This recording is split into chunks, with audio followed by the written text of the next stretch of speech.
आपल्या सर्वांना माहिती आहे लक्ष्मी माता जर आहे तर लक्ष्मी मातेची बहीण आहे अलक्ष्मी। आपल्या घरामध्ये अलक्ष्मीचा पण वास असतो आणि लक्ष्मीचा पण असतो। मग आता आपल्याला पहिले हे जाणायचं आहे की आपल्या घरामध्ये लक्ष्मी कशी स्थिर राहणार आणि झटकेपट आपले कामं कसे होतील। मी किरण ठाकूर, ज्योतिष्य आणि वास्तुतज्ञ। मी लगातार आपल्या सगळ्यांना मार्गदर्शन करत असते आणि खूप जणांचे मला फीडबॅक येतात की तुमच्या चॅनलवरचे व्हिडिओ बघत आहे, उपाय करत आहे, खूप चांगले रिझल्ट आहे, तर धन्यवाद। आजच्या व्हिडिओमध्ये आपण बघणार आहे की आपल्याला इन्स्टंट म्हणजे लगेच लक्ष्मी प्राप्ती कशी करायची आहे। आता प्राप्ती म्हणजे असं नाही की आपल्याला सोन्याचा हांडा वगैरे लक्ष्मी माता देऊन जाणार, तसं नाहीये। मी उपाय सांगणार आहे प्लस तुमची मेहनत आणि आपल्याला आपल्या कर्मानुसार ईश्वर फळ देत असतो। खूप जणांचे प्रश्न असतात की मुलाची फी भरायची आहे, या घरचं कर्ज मिळत नाहीये, या आम्हाला ही गोष्ट मिळत नाही, प्लॉट होत नाही, घर होत नाही, मनासारखं बँक बॅलन्स नाहीये, तर काय लक्ष्मी मातेची रेमेडी केल्या जातं। बघा, लक्ष्मी मातेला जेव्हा तुम्हाला आवाहन द्यायचं असते, आधी विष्णू भगवानांचं नाव घ्यायचं। ओम लक्ष्मी नारायणाय नमः जेव्हा तुम्ही मंत्र म्हणता तर साक्षात तिथे लक्ष्मी मातेचा वास असतो। आता मी जो उपाय सांगणार आहे पूर्ण व्हिडिओ बघा आणि उपाय करा। आपल्याला एक मातीचं रेड कलरचं असं बाउल लागेल, ठीक आहे। तुम्ही हा उपाय शुक्रवार दिवशी या पौर्णिमेला करू शकता। ओके, तुम्हाला वाटतं ना की मला माझ्या घरातली जी रोजची खेळणारी लक्ष्मी आहे, जसं आपण आपल्या तिजोरीत ठेवतो तर ती सेव्हिंग झाली, पण दुसऱ्या ठिकाणी आपली आई पॉकेटमध्ये पैसे ठेवते, अडीअडचणीला त्याच्यातले काढून देते, ते वेगळे। जे रोजच्या चलनामधले जे तुमचे ठेवलेले पैसे असतील डब्यामध्ये या ती तिजोरी वेगळी असेल, तर तिथे आपल्याला हा उपाय करायचा आहे। आपली जिथं मेन सेव्हिंग आहे की तिथे आपण वर्षभर खोलत नाही, की ती आपली पुढची पुंजी आहे, तिथे नाही करायचं आपल्याला उपाय। ओके, जे खेळती लक्ष्मी रोज जे वापरतात तिथे आपल्याला हे बाउल ठेवायचं आहे। आता हे बाउल घेतल्यानंतर करायचं काय, असं रेड कलरचं बाउल घेतल्यानंतर याच्यामध्ये आपल्याला तांदूळ लागतील, अख्खे तांदूळ, तुटलेले तांदूळ नाही। आणि जो कोणी हा उपाय करणार आहे स्त्री, घरची लक्ष्मी, शुक्रवार किंवा पौर्णिमा असली पाहिजे, तुम्ही संध्याकाळच्या टाइमला हा उपाय करा।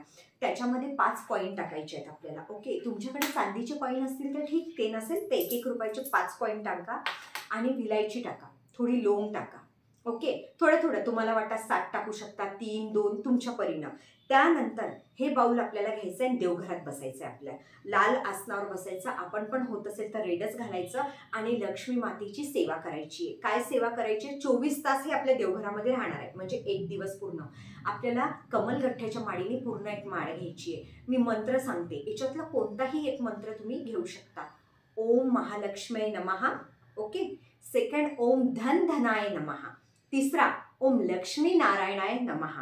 ओके, किंवा ओम श्रीम, श्रीम म्हणजे लक्ष्मी होतं। ओके, असे मी 4 मंत्र सांगितले, याच्यामधला कोणताही एक मंत्र घेऊन तुम्ही याला शुद्धीकरण म्हणजे याला सिद्धी करा। ते झाल्यानंतर तुम्हाला तसंच तुमच्या देवघरात ठेवायचं आहे, याला 24 तास ठेवायचं आहे। परत दुसऱ्या दिवशी तुम्ही ती सेवा करा आणि लक्ष्मीला प्रार्थना करा की माझी ही समस्या आहे, या समस्येमधनं मला बाहेर काढ आणि मला लवकरात लवकर जी प्राप्ती आहे, जी मला पाहिजे ते मला प्राप्त झालं पाहिजे, आपल्याला ही प्रार्थना करायची आहे। त्यानंतर 24 तास झाल्यानंतर तुम्हाला हे बाउल जिथे तुमचे रोजचे वापरणारे पैसे आहेत तिथे हे ठेवून द्या। याच्यात थोडा कापूर टाका म्हणजे फोंडे होतील नाही, तुम्ही वरून बांधू शकता, लाल कापडाने मॉलीनी पॅक करू शकता।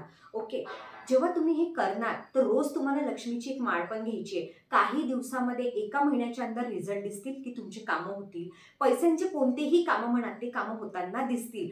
पण लगातार तुम्ही ही सेवा 6 महिने करा, खूप चांगला रिझल्ट येईल। रोज माळ घ्या, वाटलं की खूप दिवस झाले हे तांदूळ हे पक्षींना टाका, परत दुसरं बाउल बनवा, पण तुम्ही करा। जेव्हा तुम्ही करता तर तुम्हाला रिझल्ट येतात।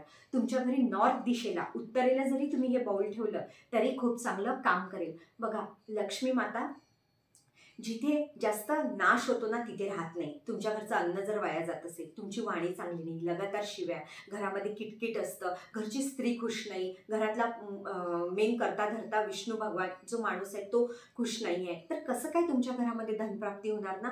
म्हणून शांतता, संयम जिथे असेल तिथे लक्ष्मीचा वास असतो, नाही तर अलक्ष्मी घरामध्ये येत असतं। म्हणून मी नेहमी सांगते, कर्म पण चांगले ठेवा, वाणी पण चांगली ठेवा आणि उपाय करा आणि बाकी ईश्वरावर सोडून द्या। धन्यवाद।